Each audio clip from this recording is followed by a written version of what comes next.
Bismillahirrahmanirrahim. Assalamualaikum warahmatullahi wabarakatuh. Halo, selamat berjumpa kembali pemirsa Education Talk Universitas Bosowa dimanapun kalian berada.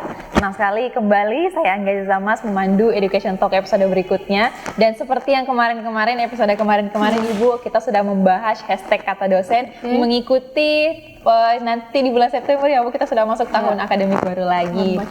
Iya, betul sekali Bu. Jadi kita mau menjelaskan nih Bu sebaik-baiknya kepada teman-teman, khususnya Bu yang adik-adik SMA nih yang baru mau melanjutkan jenjang pendidikannya ke perguruan tinggi, mau tahu sebenarnya program studi yang ada di Universitas Bosowa itu ada apa saja dan seperti apa saja, yang mana kira-kira yang cocok dengan minat dan bakatnya. Jadi kita akan berusaha menjelaskan sebanyak mungkin dan sebaik mungkin kepada teman-teman. Dan pada kali ini alhamdulillah kita sudah kedatangan kembali langsung ke top program studi dari Pendidikan Bahasa Indonesia ya Bu. Bahasa dan Sastra Indonesia. Nah, sudah hadir bersama saya di sini Ibu Nur Samsudis Lutfi, SPD MPD. Selamat datang Ibu dan terima kasih sudah bergabung bersama kami. Terima kasih sudah diundang untuk mempromosikan pendidikan bahasa dan sastra Indonesia di Bosowa. Jadi namanya Ibu Pendidikan Bahasa dan Sastra Indonesia. Berarti berbeda ya Bu dengan Pendidikan Bahasa Indonesia? Iya, karena kita bukan cuma dari segi bahasanya, tetapi juga ada sastranya di dalam.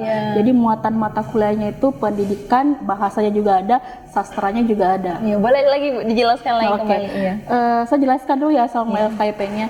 Nah, FKIP tersendiri itu ada di Universitas Bosowa itu tahun 2005. 2005 itu jurusan yang pertama sekali itu adalah Pendidikan Bahasa dan Sastra Inggris dan Pendidikan Bahasa dan Sastra Indonesia. Pendidikan Bahasa Sastra Indonesia ini kita pertama kali menerima tahun 2006 sampai sekarang itu sudah belasan tahun kita terima bahasa Indonesia dan sudah ada di beberapa wilayah untuk bekerja. Nah, untuk pendidikan bahasa dan sastra Indonesia itu sendiri memang ada beberapa kajian di dalamnya. Ada bidang pendidikannya, mengajarkan siswa untuk bagaimana bisa berdiri di depan kelas untuk bisa mengajarkan anak didik nantinya.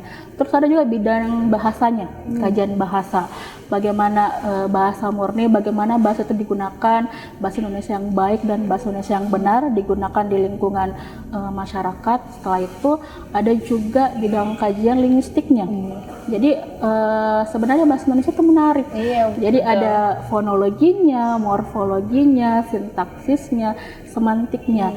Nah, setelah itu yang membedakan tadi bahasa Indonesia dengan fakultas kita atau jurusan kita itu karena kita juga pelajari adalah sastranya.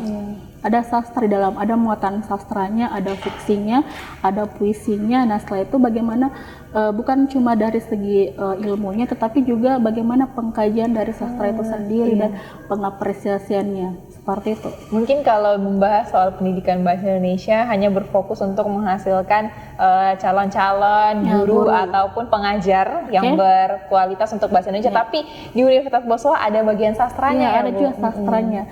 Jadi kalau berbicara masalah profil lulusan kita, jadi profil lulusan kita bukan cuma jadi guru sebenarnya. Jadi kalau orang beranggapan FKIP itu jadi guru nanti. Tidak, bukan cuma jadi guru. Jadi ada beberapa profil yang sudah kita susun sesuai dengan kurikulum MBKM yang tahun lalu kita susun. Itu yang pertama ada jadi guru tentunya. Terus jadi peneliti. Jadi objek kajiannya bukan cuma di kelas siswanya, tapi juga objek kajian penelitian kita tuh bisa dari bahasa. Nah, setelah itu ada bisa juga menjadi jurnalis, bisa menjadi editor. Nah, yang paling penting juga adalah editor. Kenapa? Karena mahasiswa kita itu dibekali mengenai EBI atau ejaan bahasa Indonesia. Bagaimana penggunaan ejaan ini dalam sebuah tulisan. Jadi dia bisa dipakai di jurnalistik nantinya. Terus ada juga entrepreneurship. Jadi bagaimana kalau bidang pendidikan kan bisa menggunakan inovasi pendidikan atau membuat semacam media pembelajaran untuk digunakan di dalam kelas nantinya. Itu adalah bagian dari profil lulusan. Jadi kalau mahasiswa atau adik-adik beranggapan FKIP itu cuma dari guru nantinya, ternyata tidak. Ada banyak profil lulusan yang bisa kalian atau kita berikan ke mahasiswa nantinya. Dan memang Universitas Bosowa dengan visi misi kampus ya Bu, entrepreneurship, ya wirausaha. Jadi untuk teman-teman mungkin yang berpikir mau masuk jurusan bahasa Indonesia, tapi takut kalau misalnya masuk pendidikan cuma bakal jadi guru. Nah di Boswa tidak seperti itu ya, Bu, ya? Tidak Jadi, seperti itu. semua FKIP atau di Universitas Boswa itu bukan cuma jadi guru nantinya. Betul, Bu. Banyak profil lulusan lain yang sudah kita susun sesuai dengan kurikulum MBKM. Ya salah satunya yang tadi sudah saya jelaskan, kan cuma jadi guru. Betul Ibu, kemarin juga kita sempat mewawancarai PPKN, Matematika, pendidikan bioba IPA, matematika, semuanya juga mengatakan hal yang sama. bukan Bu, cuma Universitas jadi guru. Boswa itu bukan cuma jadi guru FKIP-nya. Kalau mahasiswanya ikut di Fakultas FKIP, bukan cuma jadi guru, jadi teman-teman atau adik-adik SMA tidak perlu khawatir, misalnya takut mau belajar bahasa Indonesia, tapi kalau masuk pendidikan yang ada di Universitas Boswa, nantinya cuma jadi guru. Tidak seperti itu ya Bu. Lapangan pekerjaan luas dan di jurusan pun menyiapkan itu. Menyiapkan. Jadi bukan cuma jadi guru yang tadi saya sudah jelaskan atau di jurusan-jurusan lain di FKIP, tetapi juga ada beberapa macam yang bisa membuat lapangan pekerjaan juga bisa. Jadi entrepreneurship itu adalah turunan dari visi misi universitas yang diturunkan dari fakultas terus ke jurusan masing-masing. Entrepreneurship pun juga bukan hanya bisa bekerja di instansi yang sudah ada, melainkan berdaya dan bahkan membuat tempat sendiri. Ya, kalau boleh diceritakan Ibu, misalnya untuk fakultas atau di jurusan-jurusan yang ada di universitas lain, selain bedanya ada di bagian sastranya tadi, adakah Ibu perbedaan ataupun keunggulan sendiri dari Universitas Boswa di pendidikan bahasa Indonesia dan sastranya? Ada beberapa memang unggulan yang di prodi kami. Kita lihat mata kuliahnya ya. Ada mata kuliah BIPA. BIPA itu adalah mengajar bahasa Indonesia bagi penutur asing. Jadi mahasiswa kita dibekali bukan cuma kamu harus mengajar di kelas, tidak, tetapi juga mengajar dibuat penutur asing. Nah ini juga pengajarnya atau dosen kita adalah benar-benar yang bersertifikat di BIPA, yang sudah bernaung di BIPA.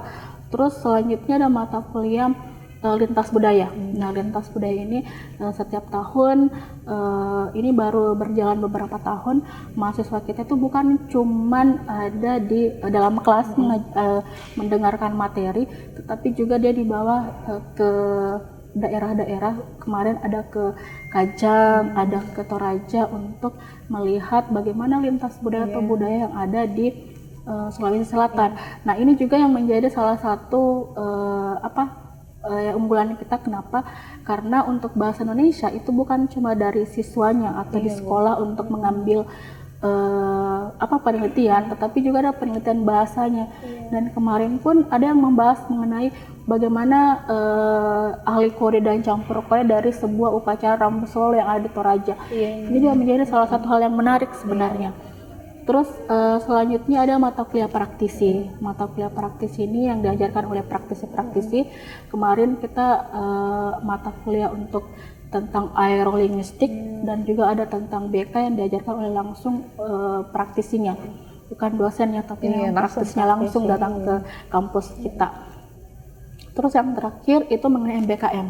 Jadi untuk prodi kami mendukung MBKM, adanya pertukaran pelajar, bukan cuma dari mahasiswa yang ingin keluar ke universitas lain, tapi juga dari universitas luar yang masuk datang ke kita. Nah, tadi saya sudah mendapatkan SMS, kalau tahun lalu itu ada 2 mahasiswa yang masuk ke fakultas atau ke jurusan kami. Nah, sekarang itu sudah alhamdulillah sudah bertambah, ada 4 mahasiswa yang lulus dari universitas lain masuk ke jurusan kami. Bahkan yang tahun lalu itu dari Sumatera ya Bu? Iya, dari Sumatera. Nah ini yang tadi juga ada baru-baru 4 orang yang menyatakan bahwa dia lulus dan mau belajar di prodi kami. Alhamdulillah setidaknya sudah bertambah lah, dari 2 menjadi 4. Dan semakin tahun pun karena memang program studi dari Ibu sendiri sebagai KPS mendukung program ini. Sangat mendukung sekali. Berarti tiap tahun diharapkan dan memang pasti bakal selalu bertambah kalau misalnya pun dari struktural program studi itu mendukung ya Bu. Mendukung sekali. Dan bahkan Ibu kemarin sedikit cerita, saya sempat bermitra dengan Balai Bahasa, pernah bermitra dengan Balai Bahasa, dan memang Balai Bahasa dan Kementerian itu dia punya program itu utamakan bahasa Indonesia. Ya, utamakan bahasa Indonesia, cintai lestarikan bahasa daerah dan menguasai bahasa asing. Dan yang paling penting adalah mengutamakan bahasa Indonesia. Siapa lagi yang akan digunakan untuk mengutamakan bahasa Indonesia ini kalau bukan dari mahasiswa pendidikan bahasa Indonesia dan sastra. Betul sekali, Bu. Dan untuk BIPA sendiri juga, Bu, ya, bahasa Indonesia untuk penutur asing, mengajarkan itu untuk penutur asing. Jadi memang juga diajarkan ya, Bu, di sini. Jadi bahasa Indonesia itu kan adalah salah satu mata pelajaran yang dipakai dari SD sampai SMA. Itu kan sudah dipakai.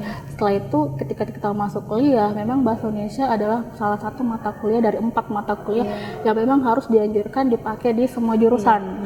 Jadi sebenarnya sangat terbuka lebar ketika Anda mau jadi pengajar, bisa ke daerah manapun karena bahasa Indonesia dipakai di daerah manapun, ataukah ketika Anda mau jadi dosen misalnya, bahasa Indonesia dipakai di semua jurusan.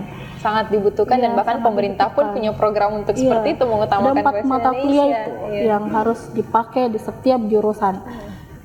Dan memang ya, Bu, kalau misalnya untuk bagian pengutamakan bahasa Indonesia itu seperti yang Ibu bilang tadi, upacara-upacara adat kan banyak yang berbahasa daerah, tapi perlu di bahasa Indonesia kan ya, Bu, ya, ceritanya harus dijelaskan dengan bahasa Indonesia dan lain sebagainya. Dan siapa lagi yang akan mengajarkan itu kalau bukan dari mahasiswa pendidikan bahasa Indonesia dan sastra. Kadang kan ada apalagi sekarang dari banyaknya bahasa-bahasa gaul yang hadir di sekitar kita, jadi kadang orang daerah untuk berbicara bahasa daerahnya pun agak malu untuk bisa berbicara bahasa daerah.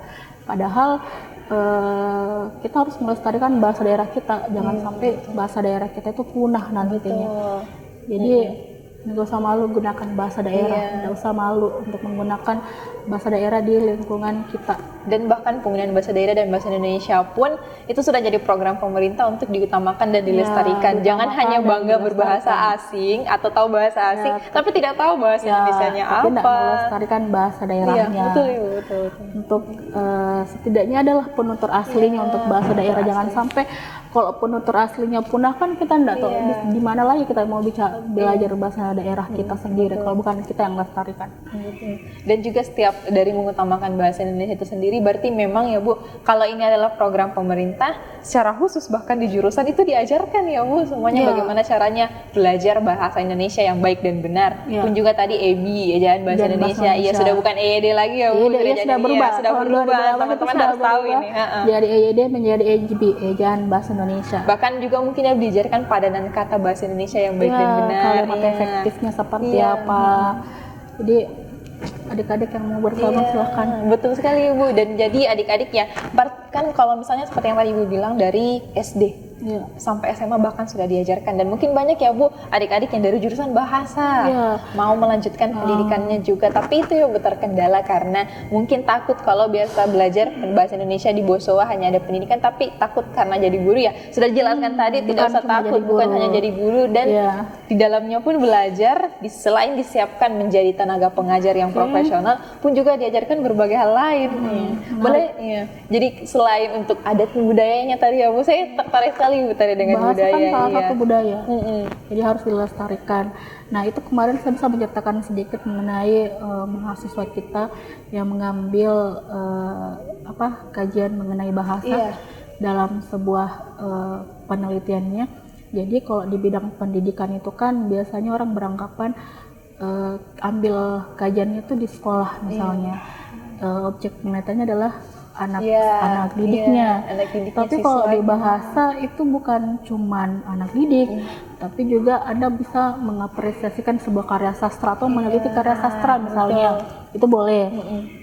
Ataukah mau meneliti mengenai simbol-simbol kemarin yang menarik juga itu adalah mengenai simbol yang digunakan pada acara Rambu Solo. Jadi bukan cuman bahasanya, tapi juga simbol-simbol yang digunakan. Ada topinya, simbolnya seperti apa, terus sarungnya. Jadi menarik sekali sebenarnya. Jadi bukan cuma dari segi bahasa, bukan cuma dari segi pendidikan, tapi juga budaya. Setidaknya kita bisa melestarikan budaya kita dengan penelitian seperti itu. Betul, Ibu. Jadi memang bahasa Indonesia digunakan sehari-hari. Jadi mahasiswa yang ingin melanjutkan pendidikan di pendidikan bahasa Indonesia dan sastra di universitas tidak perlu takut untuk jenjang karir ke depan. Tidak perlu karena orang kalau beranggapan guru enggak mesti jadi guru kok, masih banyak profil lulusan yang kami tawarkan. Jadi Ibu sedikit mungkin sebagai penutup ya Ibu, boleh Ibu jelaskan kenapa sih adik-adik SMA harus memilih jurusan Bahasa Indonesia di Universitas Bosowa? Bagi adik-adik yang masih bingung mau ambil jurusan apa dan kampusnya di mana, silakan bergabung di prodi kami, Pendidikan Bahasa dan Sastra Indonesia. Kami akan memberikan ya pelayanan yang terbaik tentunya, terus mata kuliahnya yang beragam, bukan cuma dari segi pendidikannya, tetapi juga dari segi bahasa, linguistik, dan yang paling penting adalah budayanya juga ada di Bahasa Indonesia. Jadi silahkan daftar di kami tunggu. Iya, dan pun kesempatan terbuka luas ya Bu saat menjadi mahasiswa, didukung untuk program MBKM Kami dan dukung lain untuk sebagainya. program MBKM juga untuk bisa keluar, karena program MBKM bukan cuma pertukaran pelajar. Ada 8 program kalau MBKM. Nah, semuanya kami dukung. Kami sudah masukkan dalam kurikulum MBKM kami, tapi memang di 8 program itu tidak semuanya ada di FKIP. Tidak semuanya. Kami ada beberapa yang sudah kami masukkan dan itu kami tawarkan kepada mahasiswa. Kami dukung, bergantung mahasiswanya mau memilih yang mana, apakah mau atau tidak, itu bergantung dari mahasiswanya tersendiri. Yang jelas kalau dari kami, prodi sangat mendukung, fakultas juga mendukung, apalagi universitas sangat mendukung sekali. Jadi tidak ada ruginya ya yang mau melanjutkan pendidikan di Pendidikan Bahasa Indonesia, tertarik dengan bahasa utamanya Bahasa Indonesia. Nah, cocoknya ini nih di Pendidikan Bahasa Indonesia dan Sastra di Universitas Bosowa. Dan Sastra Indonesia. Betul sekali. Nah, terima kasih banyak Ibu sudah bergabung bersama kami. Terima kasih juga teman-teman atau pemirsa yang telah menyaksikan. Saksikan kembali Education Talk Universitas Bosowa di episode berikutnya. Kami tunggu request-requestan kalian dan sampai jumpa di episode berikutnya. Terima kasih.